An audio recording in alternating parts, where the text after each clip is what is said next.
গেল শনিবার পাকিস্তানের খাইবার পাখতুনখোয়ার উত্তর ওয়াজিরিস্তান জেলায় এক আত্মঘাতী হামলাকারী বিস্ফোরক ভর্তি গাড়ি নিয়ে সেনা কনভয়ের উপর আঘাত হানে। এতে ১৬ জন সেনা নিহত হন। ওয়াজিরিস্তানে সেনাবাহিনীর কনভয়ের ওপর এই আত্মঘাতী গাড়ি হামলার জন্য ভারতের দিকে আঙুল তুলেছে পাকিস্তান।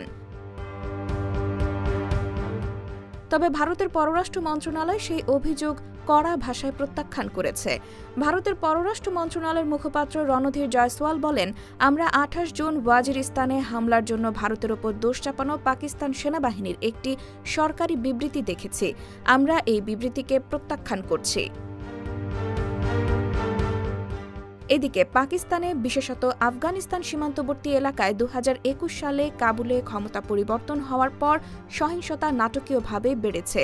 ইসলামাবাদ অভিযোগ করে আসছে, আফগানিস্তানের মাটি থেকে পাকিস্তানে হামলা চালাতে দেওয়া হচ্ছে।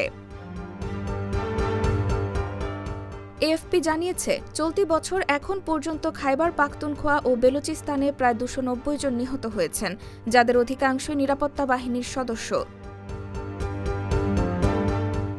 IBTV USA, New York।